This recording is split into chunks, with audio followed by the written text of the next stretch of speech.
Hello students, welcome back to my channel. कैसे हो आप सब? उम्मीद करती हूँ बेटा सभी अच्छे होंगे और अपना ख्याल भी रख रहे होंगे।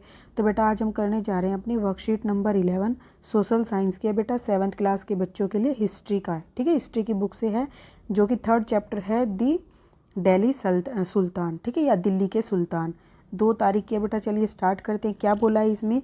collect some useful and other related information related to the period of construction of the above shown pictures with the help of your textbook।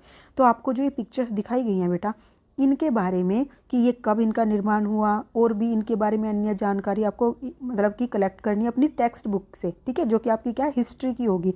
और फिर इसके बारे में यहाँ लिखना है। तो देखो बेटा, कहाँ से लिखोगे आप अपने टेक्स्ट बुक में? आपकी जो टेक्स्ट बुक होगी बेटा, देखो इस तरीके का पेज होगा, पेज 36 या 37 पे। वहाँ से देखो आपको ये मिल जाएगा। ठीक है, यहाँ पे ये इमेज है, इसके बारे में ये लिखा हुआ है, आपको ये लिखना है वहाँ पे। और जो दूसरा है बेटा बेगमपुरी मस्जिद, उसके बारे में ये लिखना है। आप पहली वाली के बारे में चाहो तो यहाँ से और भी बहुत सारी इन्फॉर्मेशन लिख सकते हो, आपके ऊपर है जितनी भी लिखना चाहो। फिर बेटा आपका जो है मोट की मस्जिद है जो, उसके बारे में यहाँ से लिख देना। फिर जो आपकी ये क्या नाम है, मॉस्क ऑफ जमाली और कमाली जो है वो कब बनी बेटा, यहाँ से लिख देना। ठीक है, और इसमें आपको कुछ इंपॉर्टेंट लगता है तो आप यहाँ से भी लिख सकते हो, नहीं तो आप ये लिख देना बस। ठीक है, तो फर्स्ट में तो आप ये कर लेना। अब बेटा दी अर्ली दिल्ली सुल्तान स्पेशली इल्तुतमिश। ठीक है, जो पहले के आरंभिक सुल्तान थे बेटा दिल्ली के, वो उसमें विशेषकर इल्तुतमिश क्या करता था, फेवर करता था देयर स्पेशल स्लेव्स, जो उनके विशेष गुलाम थे उनको। ठीक है, क्यों?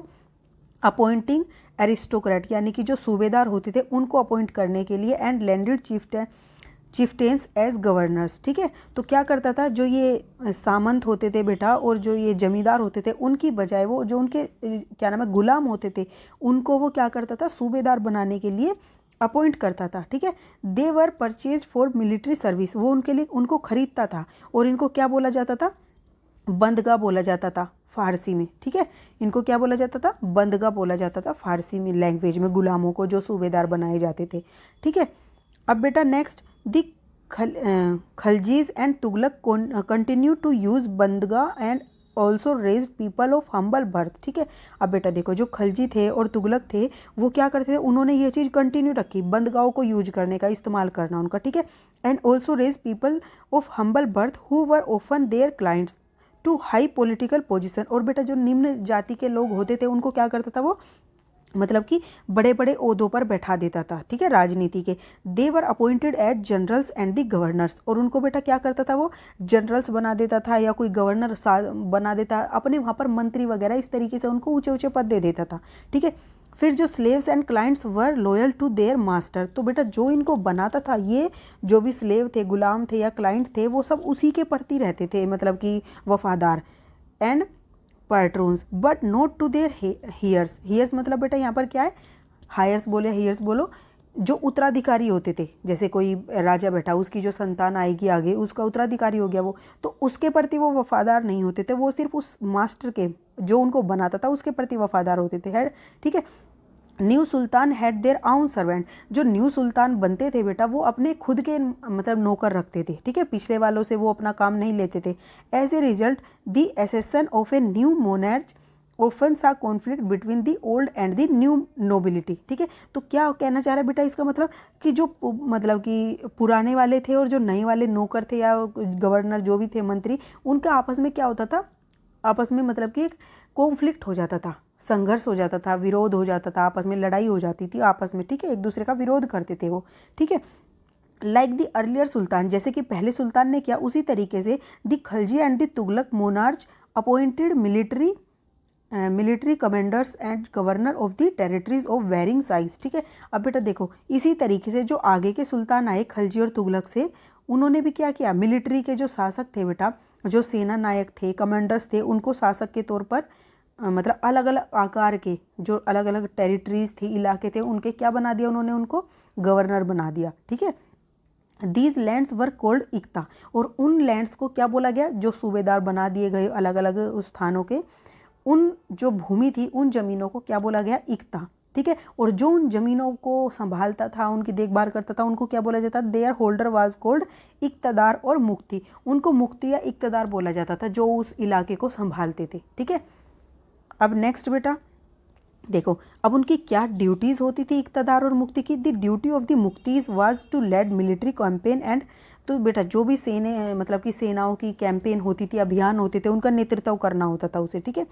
And to maintain law and order in their iqtas, और जो उनकी मतलब कि एक टुकड़ी है सेना की बेटा, उसको उसका अभियान जो भी वो चलाते थे उसका नेतृत्व करना। दूसरा, उस टुकड़ी के बीच में एक शासन व्यवस्था चलती रहे, वे सभी एक दूसरे के लॉ ऑर्डर को फॉलो करें, ठीक है। इन exchange for their military service, अब बेटा देखो जो ये मिलिट्री सर्विस देते थे, सेना की सेवाएं देते थे, उसके मतलब कि उनके लिए उनको क्या मिलता था, वे कलेक्ट करते थे। जो सेवाएं देते थे उस सेवा में वो करते क्या थे, वो जगह जगह जिस इलाके की सेना की टुकड़ियों में शामिल थे वो क्या करते थे, वहाँ से राजस्व इकट्ठा करते थे। ये क्या होता है, कर इकट्ठा करना, वसूली करते थे। कर वसूली होती थी ना पहले आम जनता से, तो वो वसूल करते थे। फिर उसका क्या होता था, they muqtis collected the revenues of their assignment as salary, फिर उस मतलब कि जो भी इन्होंने राजस्व इकट्ठा किया उसी को उनका वेतन दिया जाता था उसी राजस्व में से, ठीक है।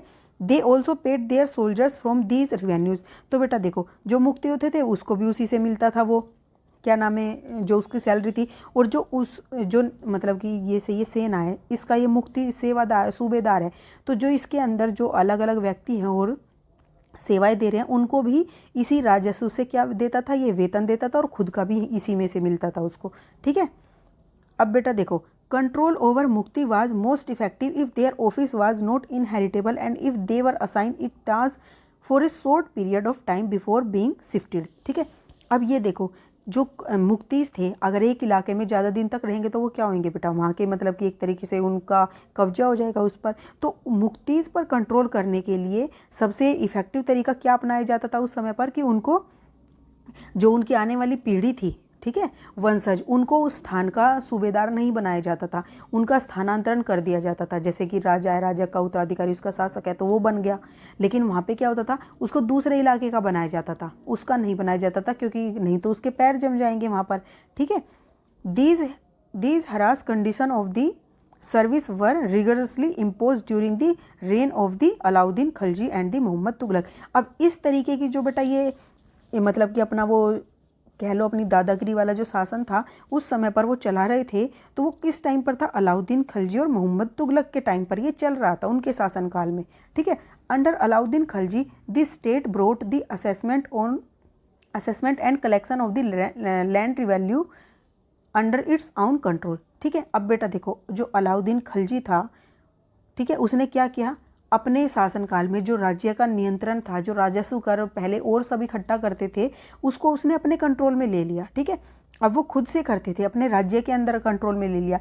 The rights of the local chieftains, यानी कि जो उस समय के वहाँ पर जमींदार थे या वो सब इकट्ठा करते थे, अब उनके हाथ में नहीं रहा था वो। To levy tax were cancelled, तो उनके द्वारा जो टैक्स लिया जाता था वो कैंसिल करके अब उसने अपने कंट्रोल में ले लिया, और उनको भी जो पहले लेते थे अब उनको भी कर देना पड़ता था, ठीक है। And they were also force to pay taxes, मतलब कि उनको भी अब क्या किया जाता था, फोर्स किया जाता कि तुम भी भरोगे। पहले वो इकट्ठा करते थे सबसे, अब उनसे भी लेने लगा वो, ठीक है।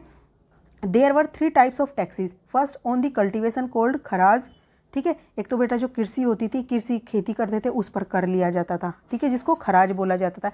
And amounting to about 50% of the peasant produce, और बेटा जितनी भी फसल वगैरह कुछ भी उगती थी उसका 50% वो खुद ले लेते थे कर के तौर पर। जैसे किसी की मान लो 100 रुपये की हुई उस समय पर, तो 50 उनको दिए जाते थे कर के रूप में, ठीक है। फिर और दूसरा एक मवेशियों पर, जो पालतू पशु थे उन पर भी कर लगाया जाता था, और जो उनके घर थे उनके ऊपर भी कर लगाया जाता था। तो 3 तरीके का कर लिया जाता था, एक तो कृषि के ऊपर जिसको खराज बोला जाता था, और एक जो मवेशी मतलब कैटल के ऊपर जो कि वो पालतू पशु पालते थे, ठीक है, और उनके घरों के ऊपर भी कर लगाया जाता था। अब इसके कुछ क्वेश्चन आंसर है वो कर लेते हैं बेटा।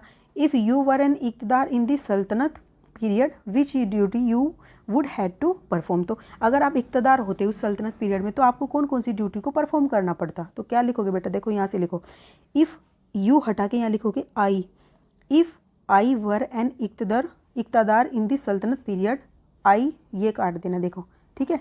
यहाँ से लिखोगे I had to perform many duties, ठीक है, I had to perform many duties, ठीक है। अब कौन सी, सच एज, ये लिखोगे सच एज। अब इसके बाद आपको क्या लिखना है बेटा, टू लीड मिलिट्री, यहाँ से लिखोगे to lead military campaign and maintain law and order in their iqtas and in exchange for their military service the muqtis muqtis की जगह पर क्या लिख दोगे, आई, ठीक है। I collected the revenues of their assignment ओ एज सैलरी, एंड दे की जगह भी क्या लिखोगे, I also paid their soldiers from these revenues, ठीक है। तो आपको ये लिख देना है, जो जो मैंने काटा हुआ है उनकी जगह पे आई लगा देना है, और बाकी सब ऐसे लिखना है। आप चाहे इसको देख लो, ठीक है, अच्छे से समझ लो। ओके, अब बेटा देखो नेक्स्ट क्वेश्चन करते हैं हम अपना। नेक्स्ट क्वेश्चन है, explain the key features of taxation during the rain of the Alauddin Khilji. तो अलाउद्दीन खिलजी के टाइम पर बेटा के शासनकाल में किस तरीके की टैक्सन, मतलब कि क्या विशेषता थी उस कर की। तो 3 तरीके का कर लिया जाता था। आप ये सारा लिख दोगे, कर के बारे में ही बताया गया, ठीक है। ये आपका सेकंड का आंसर हो जाएगा। थोड़ा सा बड़ा है लेकिन ये सारा ही आएगा बेटा, ठीक है, क्योंकि उसने नियंत्रण में ले लिया, उनसे भी लेना शुरू कर दिया जो पहले लेते थे, और फिर 3 तरीके का कर लेता था। तो ये सारी चीज़ें आपको लिखनी है, ठीक है। ये थी आपकी आज की वर्कशीट बेटा। उम्मीद करती हूँ आपको अच्छे से समझ आ गई होगी। फिर भी कोई डाउट हो तो आप कमेंट बॉक्स में पूछ लेना। इस वीडियो में इतना ही। अपना नेक्स्ट टॉपिक हम अपनी नेक्स्ट वीडियो में करेंगे। तब तक के लिए ऐसे हंसते रहिए, मुस्कुराते रहिए, पढ़ते रहिए और आगे बढ़ते रहिए। Thank you.